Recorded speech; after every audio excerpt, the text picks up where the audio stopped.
Check this out. This is the Dji Spark. Look at this little thing. I realize I'm like 2 years behind on making a review for this. I'm actually out here in Spokane, Washington, and I figured I'll get this as a gift for somebody. I myself fly the Mavic 2 Pro. It's an awesome drone, 1-inch sensor, the Hasselblad camera. I highly recommend that camera and has quite a few professional features. But this here is priced at a high-end consumer drone, and we're giving this to someone who hasn't really flown a drone before, might not even like flying drones. Definitely not the type that cares so much about HD or 4K or 24 frames per second, 60 frames per second, any of that. I think he just wants to fly a drone and have that experience. So we got this, but my question is, how good is this exactly? Right off the bat, I don't really see that many options, so I don't see a setting to change frame rates or anything like that. I think it just wants to shoot full HD. I do see some manual camera controls here, so I'm not gonna review this drone as like a professional filming device. I'm gonna look at it more as just like a consumer toy. Someone that's just trying to casually get into it and have a drone they can fly and have a good time flying around. Starts up just like the Mavic, and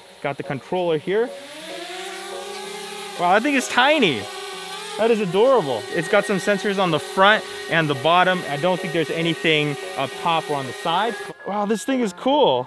Now the Mavic, I can fly really, really far and not worry about losing reception, but here I'm already starting to see a little bit of choppiness. Sport mode is nice and zippy. I'm liking that actually. It's saying it's doing about 30 miles per hour right now. There's no winds right now, so I'm getting about that 30 miles per hour, so that's not bad. The gimbal itself, I don't think is meant to be like a super stable camera, because you can see when I turn the drone, the whole thing turns. I'm in sport mode now, so definitely pivots. Out of sport mode, it won't pivot. So as long as you're out of sport mode, you can do pans and not have to worry so much about the pivot. But yeah, again, I'm losing reception. So the signal for long distance, it does not seem to have that capability. But again, the goal here is to remember that this is a $400 drone and not a $1,200 or $1,500 drone. I see. It doesn't look like it could turn that much without rolling that camera. This is actually kind of fun. It feels almost like a little race drone. The signal is definitely getting broken up a lot, and I know for sure that the Mavic would have zero issues with this kind of distance. Okay, so it's weird. Sometimes when it's close by, it'll start getting really choppy, but now I'm 1,500 feet out that way, and still got a pretty good strong signal out of it right now. The image quality is actually pretty good, and again, if you don't care about the settings of, you know, HD and 4K, it's actually pretty good. I mean, it's a beautiful image, and I think that a lot of people that are planning on buying this is not going to be looking to color grade it or try to match it in with a certain type of camera or cut, because you're pretty limited on the types of settings you're on, you know, picture profile, all that stuff. Here, you want to give it a shot? Okay, so you have a little drone, right? Oh yeah, you're pretty comfortable with this, huh? That's pretty good. I'm a little terrified right now, I'm not gonna lie, but that's pretty good. Apparently, if you're too lazy to pull out your remote or your phone, you can fly this thing just by gesture controls. I'm kind of sketched out right now because I'm so used to having a controller. So I'm gonna double tap it. Okay, it recognizes my face, and it's just gonna take off. Okay, so this way. Okay, now I want to take a selfie. I don't think this is working. How do I get to go away? If I do this, it's supposed to fly away. Let's see if it works. Come on. Bye-bye. I think I have to do it slowly. Okay, so this whole gesture control thing, I don't think it's... Oh, snap. Go away. I think I'm done. Just come back to my hand now. Okay, at least it knows how to land. I think I'm just gonna stick to this controller. The active track on the Mavic Pro, fantastic. Let's try on here. So, you think you could outrun this drone? Here, go ahead and run. Subject lost. It could be because there's just not that much contrast. Yeah, maybe try the grass. Another thing to consider also is that this drone is about 2 years old, so there is a pretty good chance that as soon as you buy it, the Spark 2 or Spark Pro will come out and it'll be 100 times better. The biggest issue I'm having is the loose image transmission, because on the screen it gets pretty choppy pretty fast. Like, I can still see the drone and it gets choppy, which is rarely the case with the Mavic 2 Pro. So I got my Mavic Pro now, and back to what I'm used to. Also, we're hitting about 43 miles per hour when the Spark hit about 30. So in sport mode, it's definitely gonna be be a whole lot faster. And I haven't had even a slight jitter in terms of the image transmission. It is crystal clear. I haven't even seen one frame skip or anything like that. Now I'm almost at 3,000 feet away. You can barely see it now. I should start bringing it back. And of course, I could also dial in my settings a little bit more with this Mavic Pro. So I got my shutter where I want it. I can control the aperture. Yeah, picture profile settings, so you can color grade it if you want, but you don't have to. So for me, I'm the type that wants a little bit more of that professional image out of the drone. So this is a huge step up from that Spark. Again, we are talking about a drone that's more than 3 times the cost of the Spark. So there's a lot of trade-offs here. But the Spark itself as like a hobbyist drone, it's awesome. I once paid almost $2,000 for a drone that's not nearly as good as that Spark right there. And that was not that long ago. So these are charging. What's awesome is that I'm in a rental car. It's a Chevy Tahoe. And in this power outlet right here, it's able to charge these batteries. But my Mavic 2 Pro has too much of a power draw, so it actually won't charge off this. So for the Mavic 2 Pro, we did have to get a more powerful power inverter so that we can charge everything on the go. But these little guys, not a problem. And it is a DJI, so it is one of the more reputable brands for drones. Do you think your dad's gonna like the drone?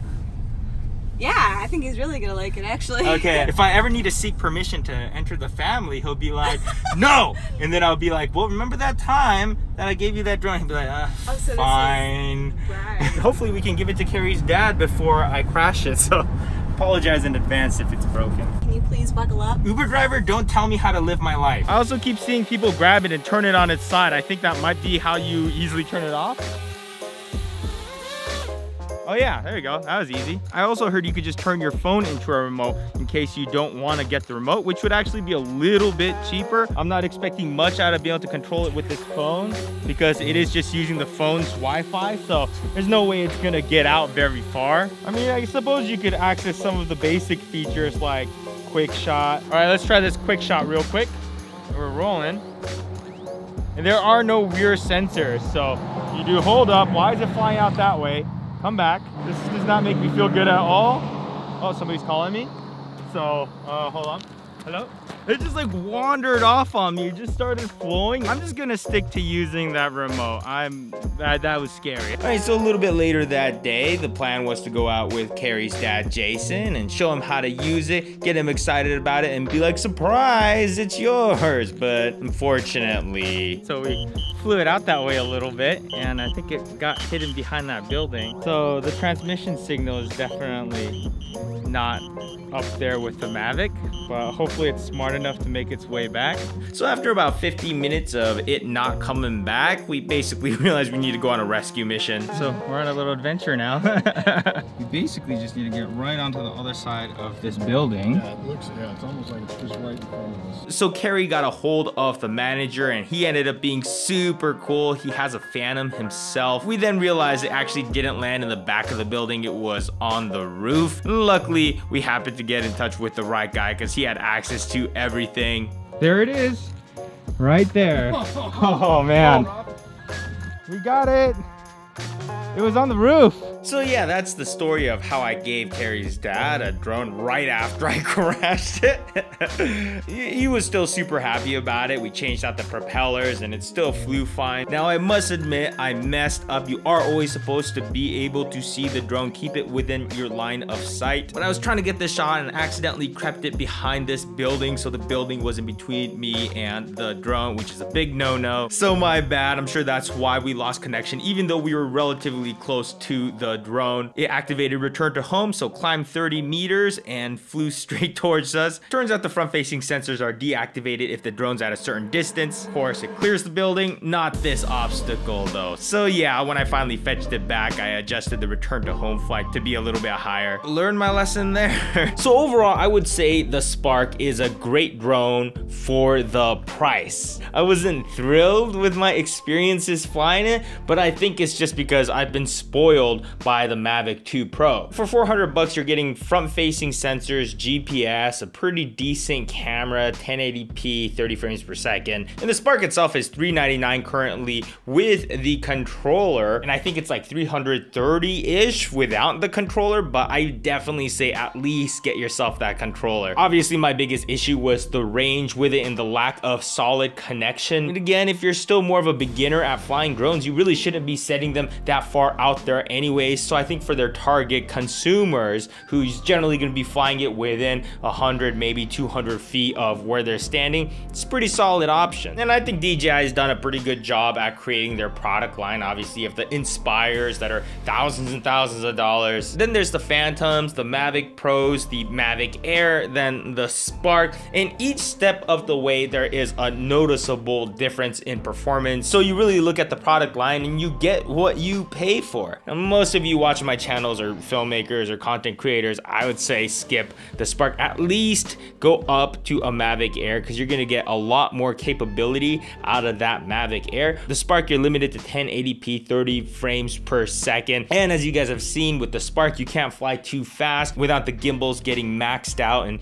giving you all these jarring motions. But if you're more of a hobbyist and you want to travel and just get a different perspective with your shots, the Spark is super fun. And yeah, there's still that anxiety of losing it, and it really sucked when I thought I lost the drone, but at least it's not a $800 drone or a $1,500 drone. Anyways, let's read some comments from my last video, which was about becoming a professional photographer. So I had my friend Ryan here. He's a professional photographer, super talented. We talk about how he got into the game, some of his experiences. Top comment was Michael Wozniak. Use me as a like button for the single strand of hair draped over Potato Jet's forehead. What?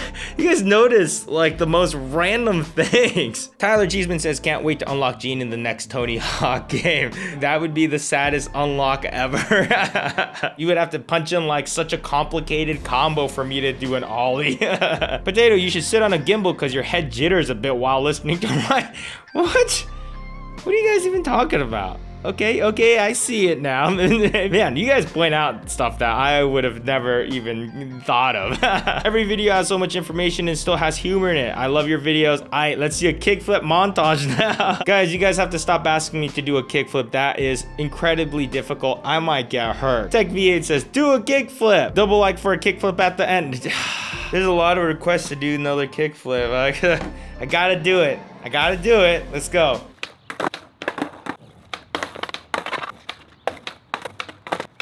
This time, I want to do it while I'm moving instead of doing it while I'm standing still.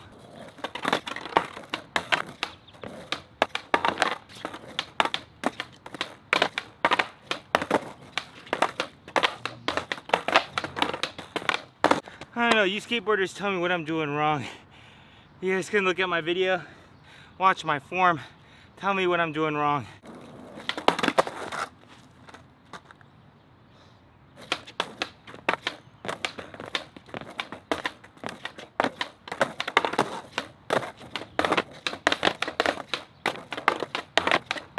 Respect to all the skateboarders out there that can do this easily. This is a lot harder than it looks. It looks easy. You guys make it look super easy. This is not easy.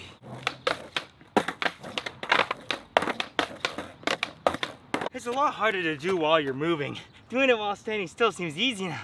This is tough.